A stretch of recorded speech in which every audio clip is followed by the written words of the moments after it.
This is Fred Beck from Fred Talks Fighting. Today, I'm very lucky we're joined by Dmitry Salita. So, Dmitry, how have you been, mate?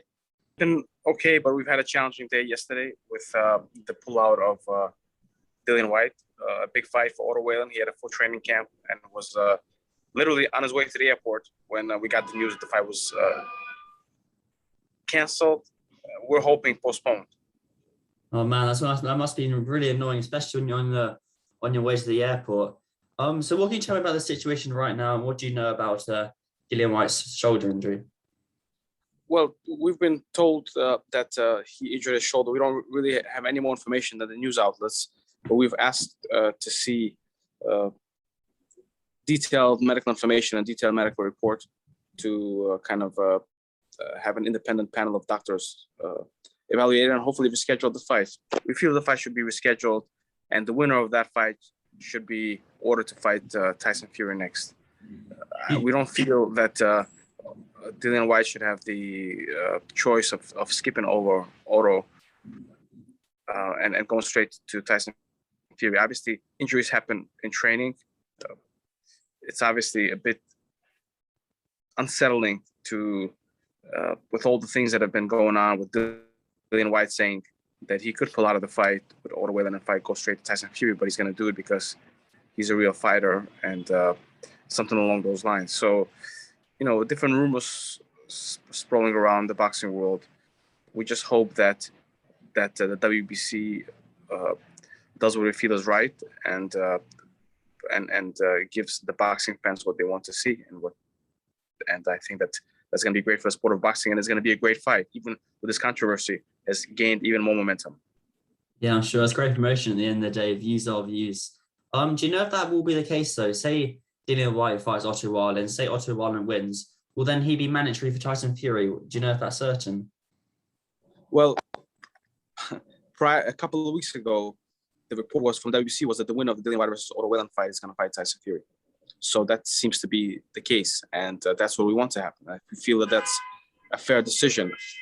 To remind boxing fans, Tyson Fury is a great fighter and a great champion and beat a lot of great fighters. They won the game, the toughest fight of his career is Otto Wallin. He landed more punches against Tyson Fury, Vladimir Klitschko, and Deontay Wilder in their first fight put together. So he definitely, and after that, he's had two quality wins. He's getting better. Certainly, a win over Dillian Whyte would be something that would energize the boxing public and would make that fight even more interesting. Do you think it's fair to say that when he fought Tyson Fury, he was kind of fairly inexperienced at that world level, that maybe if he fought Fury in a few years' time, like from now, then he'd have a lot better chance of beating him? Oh, for sure he was inexperienced. I mean, the morning of the fight and the day before the fight, folks from the boxing press and boxing media were saying, "Oh, Dmitry, this doesn't go 3 rounds. Maybe this goes 3 rounds." So he definitely surprised everybody with that incredible performance. I mean, it was a hell of a performance, and it wasn't a fluke because he came back after that and had 2 solid victories. Last one being against Dominic Brazil in a 12-round fight, which is really, really, really great. He's not a one-hit wonder. He is a fighter that keeps getting better. He has a great trainer in Joey Gamache.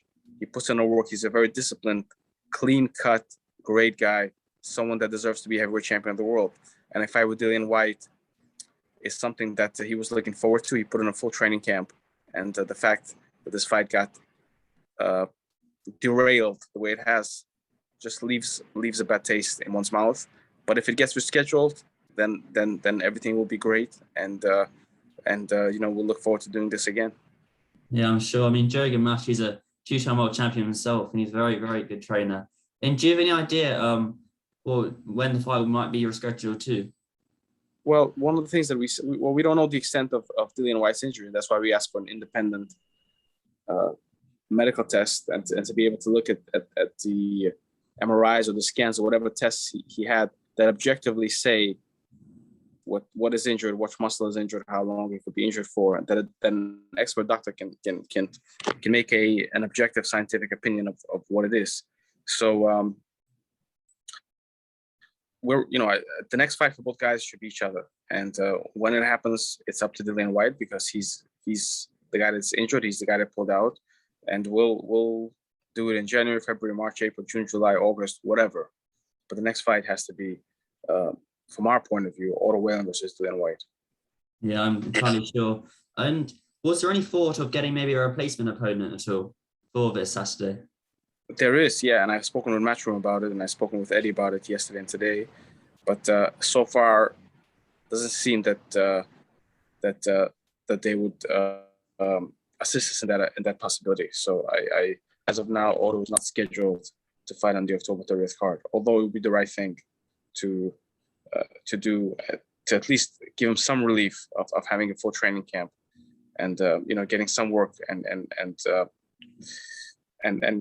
giving boxing fans a look at what Otto is like. Certainly British boxing fans who have never seen Otto Wallin fight. Yeah, I'm sure. And how did Otto take the news of the fight? Because I can imagine he must have been very happy about it. No, he's obviously crushed. I mean, each training camp for each fight is a life in itself. And something like this, which is so serious and such a big fight and such a big lifetime opportunity, certainly puts a tremendous amount of physical, mental, and spiritual strain on you. And Otto is a very disciplined guy. He takes care of his body. He, boxing is his life, and that's the most important focus in everything that he does. So, so Otto obviously is very disappointed and wants us to take all the necessary steps to make sure that the redo happens in this fight.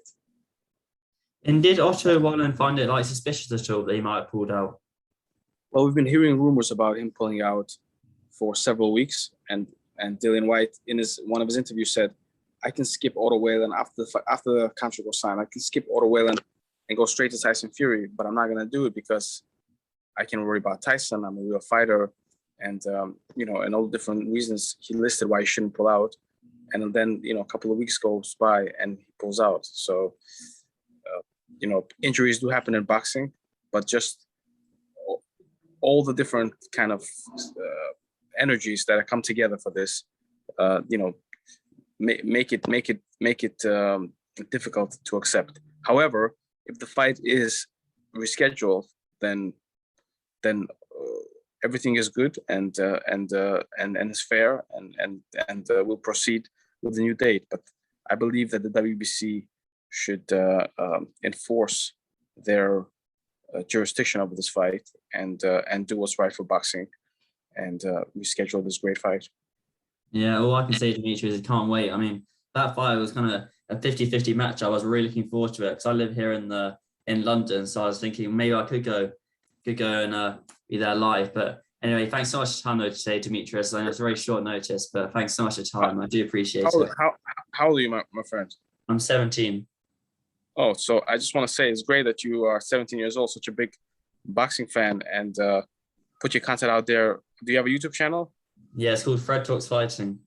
Great. So it's great that you emailed me and that you have the guts to reach out to whoever you have to reach out to and get these interviews. And I think if you stick with it, I think you're going to be very successful. So if I'm one of the first guys on your channel, it's great. If not, I'm very happy to be in the lineup of whoever has already been interviewed on your channel, and I look forward to seeing you in the future in big fights at press conferences.